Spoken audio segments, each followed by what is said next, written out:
اللہ کے رسول صلی اللہ علیہ وسلم نے ارشاد فرمایا کہ اللہ تبارک و تعالیٰ نے مسلمانوں کے اوپر دن اور رات میں 24 گھنٹے میں 5 نمازیں فرض کی۔ نماز ظاہر ایمان ہے، جس طریقے سے آدمی دل میں عقیدہ رکھا کرتا ہے کہ اللہ تبارک و تعالیٰ خالق کائنات ہے، ساری دنیا کی چیزوں کو روزی دینے والا ہے، اور اسی کے اتاری ہوئی کتاب قرآن کریم اللہ تبارک و تعالیٰ کا کلام ہے، اور انسانیت کے لیے یہ منشور اور ہدایت ہے۔ اللہ نے جنت پیدا کی، دوزخ پیدا کی، اچھے لوگ اپنے اعمال کی بدولت جنت میں جائیں گے، خراب قسم کے لوگ اپنی بدعمالیوں کی بنیاد پر جہنم کے اندر جائیں گے۔ یہ ہمارا اور آپ کا سب کا عقیدہ ہے۔ اس عقیدے کے مطابق اگر ہم دنیا سے چلے گئے تو ظاہر بات ہے کہ اللہ کی یہاں خوشنودی، اللہ کی رضامندی اور اللہ تبارک و تعالیٰ کی طرف سے ہمیں اعزاز حاصل ہوگا۔ اور اگر اس عقیدے کے خلاف ہم گئے، چاہے دنیاوی اعتبار سے کتنے ہی جاؤ حشمت والے ہوں، چاہے کتنے اعزاز و منصب والے ہوں، اور چاہے دنیاوی اعتبار سے کتنے وقار والے ہوں، اور چاہے دولت والے ہوں، زمین جائیداد والے ہوں، اللہ تبارک و تعالیٰ کے اس کے ایک پیسے کے برابر قدر نہیں ہے۔ یہ عقیدہ ہے، لیکن اس عقیدے کا تعلق آدمی کے دل سے ہے۔ یہ چیزیں ہمارے دل کے اندر چھپی ہوئی ہیں۔ اللہ تبارک و تعالیٰ علیم بذات صدور ہے، دل کی دھڑکنوں سے واقف ہے، دل کے ارادوں سے واقف ہے، دل کے خیالات سے واقف ہے۔ یہ اللہ کے اور بندے کے درمیان کی باتیں ہوئی، لیکن بندے کیسے بندے کو مسلمان سمجھیں؟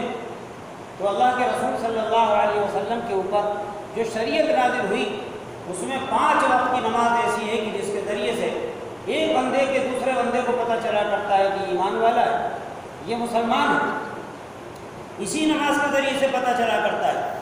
اور روزانہ چونکہ 5 وقت اللہ تبارک و تعالیٰ نے رکھی ہے، تو اس لیے آدمی ایک دن نہیں دیکھے گا، کسی کو دوسرے دن دیکھ لے گا، تیسرے دن دیکھ لے گا۔ پوری زندگی کا یہ تو روٹین ہے جس کی بنیاد پر آدمی کو پتہ چل جائے کہاں ایمان والا ہے۔ اس لیے اس کو شاہ ولی اللہ صاحب محدث دہلوی رحمۃ اللہ علیہ فرماتے ہیں کہ یہ ظاہر ایمان ہے، گویا کہ ایمان کا اس سے اظہار ہوا کرتا ہے کہ ایمان والا بندہ ہے یہ۔ اسی وجہ سے آپ دیکھیے قرآن کریم کے اندر ذکر کیا گیا ہے ایک واقعہ کہ پہلے نبی کریم صلی اللہ علیہ وسلم 16-17 مہینے برابر بیت المقدس کی طرف رک کر کے نماز پڑھتے رہے، مدینے کی ہجرت کے بالکل ابتدائی 16-17 مہینے کے اندر۔ لیکن حضور کی تمنا یہ تھی کہ میرے کسی طریقے سے خانہ کعبہ اور بیت اللہ جو خانہ کعبہ مکہ المکرمہ کے اندر ہے وہی ہمارا قبلہ ہونا چاہیے۔ قرآن کریم کے اندر حکم نازل ہوا کہ چلو تمہارا مرضی کے مطابق قبلہ متعین کر دیا گیا۔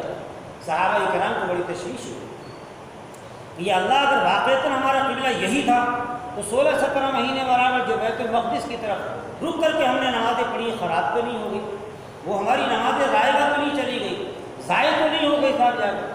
قرآن کریم نے اس کو کہا ما کان اللہ لیضیع ایمانکم، اللہ تمہارے ایمان کو ضائع نہیں کرے گا۔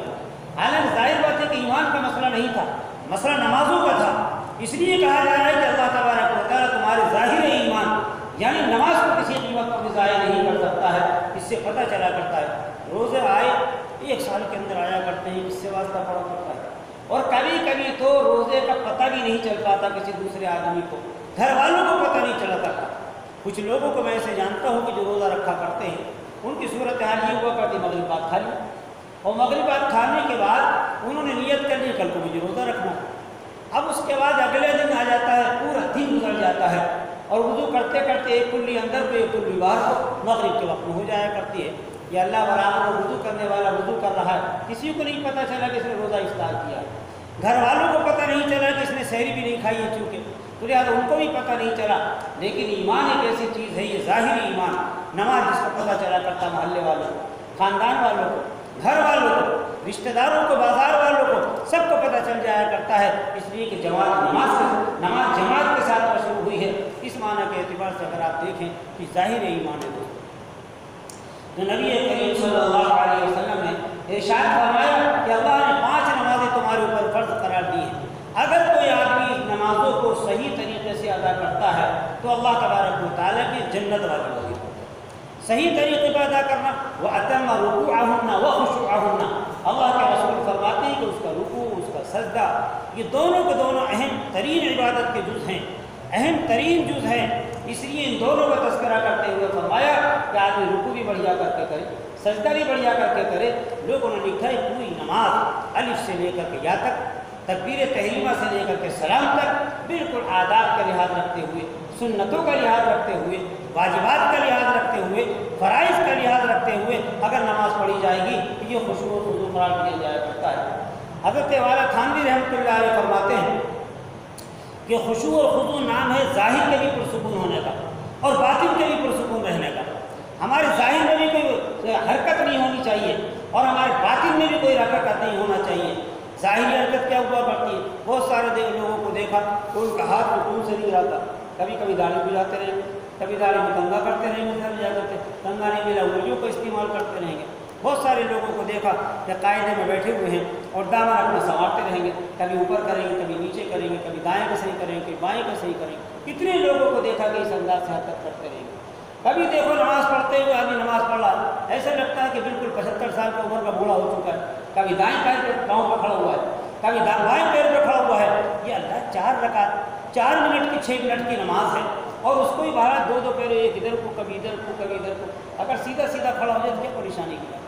بہت سارے لوگوں کو دیکھا کہ اوپر دیکھتے رہیں گھڑی، یا اللہ امام نے کتنی لمبی نماز پڑھ دی، 5 منٹ سے زیادہ ہونے جا رہے ہیں، تو سامنے کی گھڑی دیکھتے رہیں گے صاحب۔ اسی لیے فقہاء کرام نے سامنے ایسی چیزیں لگانے کو منع قرار دیا ہے کہ جن چیزوں سے نمازی کا ذہن مشوش ہو جایا کرتا ہے۔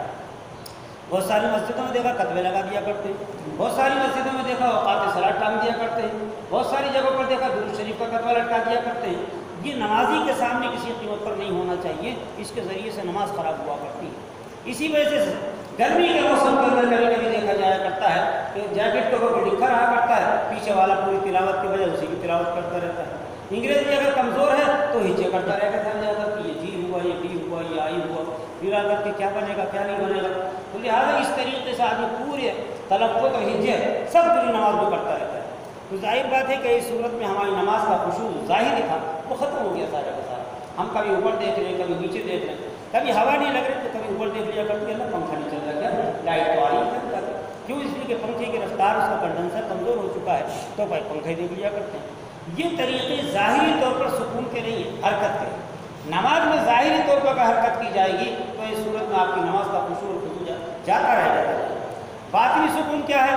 یا اللہ نماز پڑھنا ہے اور ابھی جا کے دکان کھولنا ہے مجھے، گراہک کوئی آ گیا ہوگا پریشان کر رہا ہوگا، صاحب ایک سے میں نے وعدہ کیا تھا میں پیسے دے دوں گا جمعے کے بعد، وہ ہو سکتا ہے تقاضا کرنے آ گیا، میں گھر جاؤں گا، گھر سے پیسے لے کر کے آؤں گا۔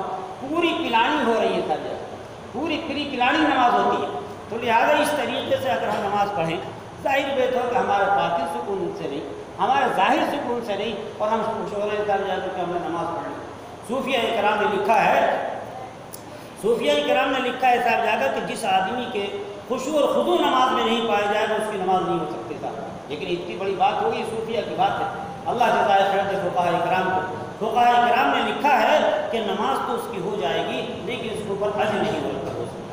گویا کہ اللہ تبارک و تعالیٰ ہم سے قیامت کے دن یہ مواخذہ نہیں کرے گئے تو نے جمعے کی نماز کیوں نہیں پڑھی تھی، تو نے عصر کی نماز کیوں نہیں پڑھی تھی؟ پڑھی ہم نے تصاویر جا کر کے نماز، لیکن خشوع اور خضوع نہیں تھا۔ اس کی بنیاد پر ہم سے سوال نماز نہیں پڑھنے کا ہو سکتا نہیں ہو سکتا کہ صاحب نماز کیوں نہیں پڑھی؟ ہاں اتنا سوال ضرور ہوگا کہ تو نے نماز پڑھی تھی صحیح والی کیوں نہیں پڑھی تھا؟ اس کے اوپر اللہ تبارک و تعالیٰ کٹوتی کر لے گا اور ثواب سے محروم کر دے گا۔ تو اس لیے میرے بزرگوں اور دوستوں میں یہ عرض کرنا چاہ رہا ہوں کہ اللہ تبارک و تعالیٰ نے جب اپنے بارگاہ کے اندر بلایا ہے اور نماز پڑھنے کے لیے ہمیں یاد فرمایا ہے تو لہٰذا ہمارا ظاہر بھی پرسکون ہونا چاہیے اور باطن بھی ہمارا پرسکون ہونا چاہیے۔ آنکھوں کے اندر بھی کوئی حرکت نہیں ہونا چاہیے، ہاتھوں کے اندر بھی کوئی حرکت نہیں ہونا چاہیے، پیروں کے اندر بھی کوئی حرکت نہیں ہونا چاہیے، گردن کے اندر بھی کوئی حرکت نہیں ہونا چاہیے۔ فقہاء کرام بڑا لحاظ رکھا کرتے ہیں، قرآن کہتا ہے قوموا للہ قانتین، بڑے پرسکون ہو کر کے نماز پڑھا کرو۔ اسی وجہ سے فقہاء نے لکھا ہے کہ جب آدمی تحیات میں بیٹھتا ہے تو آپ نے دیکھا وہ انگلی اٹھاتا ہے ایک جگہ، اشہد ان لا الہ الا اللہ، دیکھا ہوگا آپ نے ہر آدمی اٹھاتا تھا، فقہا نے لکھا ہے کہ آپ اس ہاتھ کو ایسے پھیلا ہوا رکھیں گے بائیں والے کو، لیکن دائیں والے ہاتھ کو جیسے آپ نے انگلی باندھ لی، مٹھی بند گئی آپ کی، سلام پھیرنے تک آپ اسی طریقے سے اپنی مٹھی کو باندھے ہوئے رکھیں گے۔ کیوں؟ اس لیے کہ مٹھی باندھنا شریعت کا حکم تھا، اب مٹھی کھولنا شریعت کا حکم نہیں آیا ہے۔ اب اگر آپ حرکت کرتے ہیں تو ایک زائد حرکت ہو جائے گی نماز کے اندر، اس لیے نماز کے آخر تک سلام پھیرنے تک آدمی کو بہرحال مٹھی اسی طریقے سے باندھے رکھنا چاہیے۔ جب آپ سلام پھیرتے تب آپ مٹھی کھولیں گے۔ کیوں؟ اس لیے کہ حرکت زیادہ ہو رہی ہے، بلا ضرورت حرکت نہیں ہونا چاہیے۔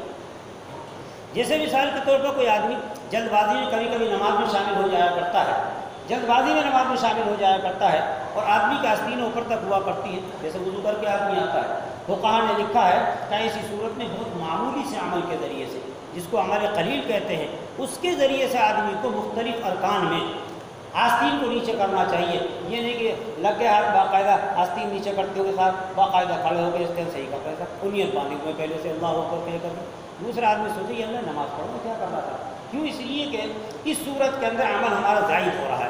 آپ کو کرنا کیا چاہیے؟ آپ نیت باندھے ہوئے ہیں، باندھے رہو نیت، رکوع میں جاؤ، ہاتھ کو بہت نیچا ہو گیا، آپ ایک مرتبہ زور سے جھٹکا دے دیں، بس ایک آستین نیچے آ گئی، آپ اس کے بعد کھڑے ہو گئے، دوسرے رکن میں دوسرے کو جھٹکا دے دیجیے تو لہٰذا آستین نیچے آ جائے گی، تو لہٰذا یقیناً آستین اوپر کر کے نماز پڑھنا یقیناً مطلوب ہے، لیکن نماز میں عمل کثیر بھی نہیں ہونا چاہیے اور ہر رکن کے اندر ایک مرتبہ سے زیادہ حرکت بھی نہیں ہونا چاہیے۔ فقہاء کرام اس کا لحاظ رکھا کرتے ہیں۔ جیسے آپ لوگوں نے مسئلہ پڑھا ہوگا، یہ سنا ہوگا بہرحال، یا نہیں سنا ہوگا تب بھی سن لے صاحب، کہ اگر فرض کیجئے دو آدمی نمازی ہیں، ایک امام بنا ہوا ایک مقتدی بنا ہوا اور دونوں برابر کھڑے ہوا کرتے ہیں تھوڑے سے فرق کے ساتھ، لہذا اگر کوئی تیسرا آدمی آ جائے تو فقہاء نے لکھا ہے کہ چپکے سے امام کو اشارہ کر دیجیے، وہ آگے بڑھ جائے، یا مقتدی کو پکڑ کے پیچھے کھینچ لیجیے تاکہ سب بندی صحیح طریقے سے ہو جائے۔ یہ دو ہی طریقے ہیں، یا تو امام کو آگے بڑھا دیجیے اگر آگے کو جگہ ہے، اور اگر آگے کو جگہ نہیں ہے تو مقتدی کو پکڑ کے پیچھے کھینچ دیجیے گا تو سب پیچھے ہو جائے گی، امام سب آگے ہو جائیں گے۔ فقہاء نے لکھا ہے کہ امام کو 2 قدم سے زیادہ نہیں چلنا چاہیے، گویا کہ چھوٹے چھوٹے قدم 3 نہیں رکھنا چاہیے۔ اگر آدمی کو چلنے کی نوبت آ جائے نماز کے اندر تو ایسی صورت کے اندر آدمی کو 1 قدم لمبا کر کے رکھنا چاہیے اور دوسرا والا جا کر مصلے پہ ہی رکھ دینا چاہیے تاکہ 3 قدم نہ ہو سکے۔ 3 مرتبہ عمل کے ذریعے سے عمل کثیر بن جایا کرتا ہے عمل قلیل۔ لکھا ہے فقہاء کرام نے اس کا لحاظ رکھنا چاہیے۔ جیسے ایک مسئلہ اور جو عام طور سے لوگوں کو معلوم نہیں ہوا کرتا ہے کہ اگر مثال کے طور پر کوئی آدمی سب بندی میں کھڑا ہوا ہے، سب پوری بنی ہوئی ہے، آخر میں ایک آدمی آتا ہے اور آنے کے بعد اب وہ دیکھتا ہے ادھر بھی سب پر ہے، ادھر بھی پورے طور پر سب پر ہے۔ فقہاء نے لکھا اکیلے نماز پڑھنا کھڑے ہو کر کے سب میں مکروہ ہے، تو کرنے کا طریقہ فقہاء نے یہ رکھا کہ اس کو جوڑ دیا جائے کسی طریقے سے۔ جوڑنے کے 2 طریقے ہوا کرتے ہیں، اگر پیچھے کو دیکھ لو آدمی وضو کر رہا ہے تو یقیناً وہیں آ کے کھڑا ہوگا، تب تو کوئی بات نہیں، لیکن اگر فرض کیجئے وہ آدمی کوئی آنے والا نہیں، دور دور تک ہم نے دیکھ لیا کہ اب آدمی نظر نہیں آ رہا، تو فقہاء نے لکھا کہ آگے سے ایک آدمی کو پیچھے کو کھینچ لینا چاہیے۔ آگے سے اگر پیچھے کو آپ آدمی کھینچ لیں گے اب آپ 2 ہو گئے، ایک آپ ہو گئے ایک آگے والا ہو گیا، تو آگے والے کو پیچھے جب آپ کھینچیں تو اس کے لیے حکم یہی ہے کہ 3 قدم نہ رکھے کسی قیمت پر بھی، 2 ہی قدموں میں کام پورا کر لے، ایک قدم بیچ میں رکھے دوسرا قدم برابر میں جا کر کے رکھے۔ یہ مسائل میں نے آپ کے سامنے ذکر کیے، آپ سوچ رہے ہیں کیا اللہ کیا مولانا مسائل بیان کر رہے ہیں، پوری نماز میں حرکت ہی حرکت ہے، تو لہٰذا یہ اس لیے ہے کہ کبھی خدا نخواستہ ایسا واقعہ پیش آ جائے تو تاکہ مقتدیوں کی لڑائی نہ ہو، ورنہ اگر کسی کندھے پکڑ کر کے آپ پیچھے کریں گے وہ لڑنے کے لیے تیار ہو جائے گا، آستین چڑھا رہے تیرا دماغ خراب ہو رہا ہے، میں نماز پڑھ رہا ہوں مجھے کیوں پکڑ کے تو نے کھینچا، تو لہٰذا لڑائی کرنے سے بچ جائیں آپ، اس لیے میں نے آپ کو یہ بات ذکر کر دی ہے۔ باقی چند باتیں ہیں، اللہ تبارک و تعالی ہم سب کو نماز کو ظاہری و باطنی اعتبار سے پرسکون انداز میں بلا حرکت کے پڑھنے کی توفیق